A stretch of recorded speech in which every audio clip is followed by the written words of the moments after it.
लालचंद, तो देखिए बीजेपी कोई भी कोर कसर आगामी उपचुनाव के मद्देनजर नहीं छोड़ना चाहती। तैयारियों को किस तरह से देख रहे हैं? वहीं आज अहम बैठक भी होनी है, बैठक को लेकर क्या कुछ खास जानकारी आपके पास? बिल्कुल मनीषा, आपको बता दूं कि जिस तरीके से 9 सीटों पर उपचुनाव को लेकर तारीखों का ऐलान हो चुका है, नामांकन प्रक्रिया भी शुरू हो चुकी है। 25 अक्टूबर तक लास्ट डेट है नामांकन करने की। ऐसे में आज उत्तर प्रदेश के मुख्यमंत्री योगी आदित्यनाथ ने एक बड़ी बैठक बुलाई है। मुख्यमंत्री आवास 5 कालीदास मार्ग पर 11 बजे ये बैठक शुरू होगी, जिसमें तमाम जो प्रभारी मंत्री बनाए गए थे उनको जो है इस बैठक में बुलाया गया है, क्योंकि खुद उत्तर प्रदेश के मुख्यमंत्री योगी आदित्यनाथ इसकी कमान संभाले हुए थे। और ऐसे में देखने को मिला कि जो 30 मंत्रियों को लगाया गया था, जिसमें कैबिनेट मंत्री के साथ जो राज्य मंत्री हैं उनको भी जिम्मेदारी दी गई थी प्रभारियों के रूप में। ऐसे में कहीं ना कहीं उनसे एक तरफ जहां रिपोर्ट लेते हुए दिखाई देंगे कि इस समय क्या वहां पर चल रहा है, किस तरीके की स्थिति बन रही है। ऐसे इसके साथ ही तमाम दिशा निर्देश भी मुख्यमंत्री योगी आदित्यनाथ अपने सभी प्रभारियों को देते हुए दिखाई देंगे, क्योंकि 13 नवंबर को मतदान होना है। ऐसे में कहीं ना कहीं बीजेपी की आज ये बैठक काफी महत्वपूर्ण हो जाती है। और सबसे बड़ी बात कि मुख्यमंत्री के द्वारा इस बैठक ली जाएगी, और जिसमें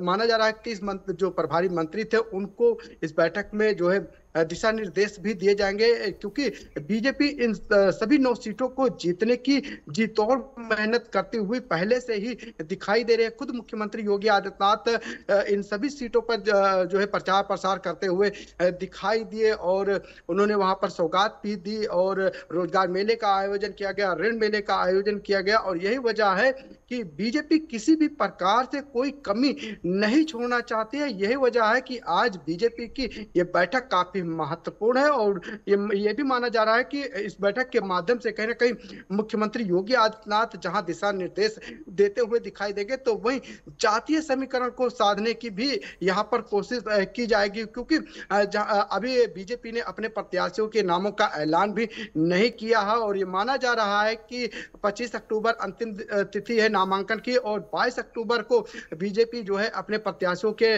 नाम की घोषणा कर सकती है, जिसके बाद प्रत्याशी अपना नामांकन करते हुए दिखाई देंगे। और इस बैठक में प्रत्याशियों पर भी मंथन किया जाएगा, क्योंकि कई ऐसे सीटें हैं जहां पर जो है समाजवादी पार्टी ने एक मजबूत कैंडिडेट रहा है, उसके टक्कर में जो है कैंडिडेट उतारने के लिए जो है बीजेपी का आज मंथन चलेगा। और इस मंथन के माध्यम से कहीं ना कहीं जहां प्रत्याशियों पर चयन किया जाएगा, तो वही वोट बैंक पर भी पूरी जो है जोर को आजमाइश करते हुए दिखाई देगा, क्योंकि दलित वोट बैंक जिस तरीके से कहा जा सकता है कि जो संविधान बचाओ के लेकर भी समाजवादी पार्टी या गठबंधन चल रही थी, उसको लेकर कहीं ना कहीं अब दलित वोट बैंक को साधने की बीजेपी पूरी कोशिश यहां पर करती हुई दिखाई देगी। और यही वजह है कि आज उत्तर प्रदेश के मुख्यमंत्री योगी आदित्यनाथ के नेतृत्व में 11 बजे मुख्यमंत्री आवास 5 कालीदास मार्ग पर सभी प्रभारी मंत्रियों के साथ बैठक करेंगे, जहां फीडबैक लेंगे, तो वही दिशा निर्देश भी देते हुए मुख्यमंत्री योगी आदित्यनाथ दिखाई देंगे। मनीषा। बिल्कुल लालचंद, तो देखिए 9 सीटों पर उपचुनाव होना है, और ऐसे में प्रयागराज के फूलपुर विधानसभा सीट की अगर बात की जाए तो देखिए कहीं ना कहीं चिराग पासवान ने अपनी पार्टी के किसी नेता को चुनावी मैदान में उतारने की घोषणा की है। और ऐसे में बीजेपी की टेंशन इससे कितना ज्यादा बढ़ती हुई, और अगर फूलपुर के अलावा अन्य विधानसभा सीटों की बात करें तो क्या लगता है कि बीजेपी के आगे कौन सी सीट पर सबसे ज्यादा चुनौतियां? देखिए मनीषा, बीजेपी के लिए सारी चुनौतियां हैं सभी सीटों पर, क्योंकि कहीं ना कहीं लोकसभा चुनाव में जिस तरीके से इंडिया गठबंधन या समाजवादी पार्टी को जो जीत हासिल हुई है, उसके बाद से ही कहीं ना कहीं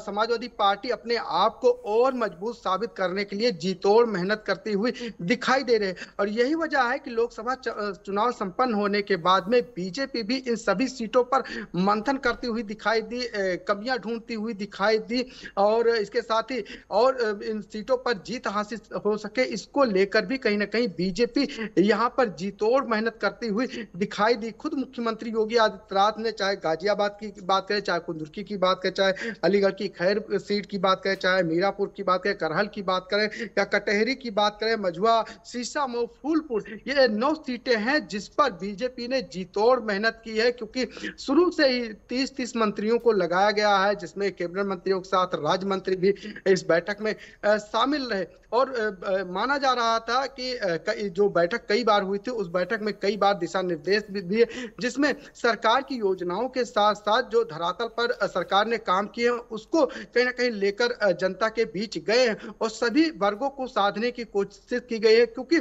जिन सीटों पर चुनाव होना है वहां पर ओबीसी वोट बैंक भी सबसे ज्यादा दिखाई दे रहा है और दलित वोट बैंक भी यहाँ पर सबसे ज्यादा दिखाई दे रहा है। और यही वजह है कि इस बार जातीय समीकरण के आधार पर टिकट बीजेपी देती हुई दिखाई देगी, क्योंकि समाजवादी पार्टी की बात करें, कहीं ना कहीं महिला जो है कैंडिडेट को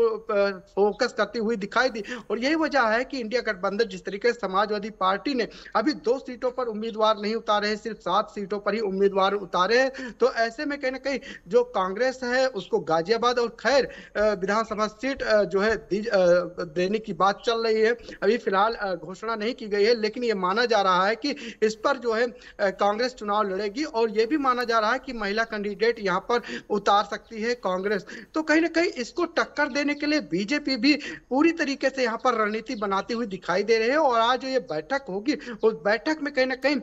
जो है ये मंथन किया जाएगा कि कैंडिडेट कौन सी सीट पर कौन होगा जो जिताऊ हो और टिकाऊ हो, जिस पर जनता भरोसा करती हो। और यह भी माना जा रहा है कि इस बार ओबीसी पर बीजेपी फोकस करती हुई दिखाई देगी कैंडिडेट पर, क्योंकि ओबीसी वोट बैंक और दलित वोट बैंक दोनों ही कहीं ना कहीं सभी सीटों पर सबसे ज्यादा दिखाई दे रहे, चाहे वो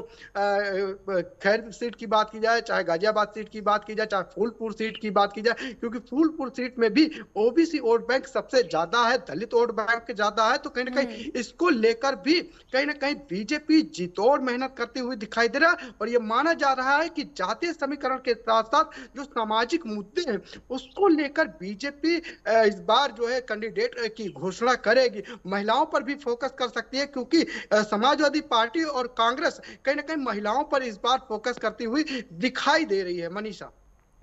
ठीक है लालचंद, तो तमाम जानकारी को साझा करने के लिए आपका बहुत बहुत शुक्रिया।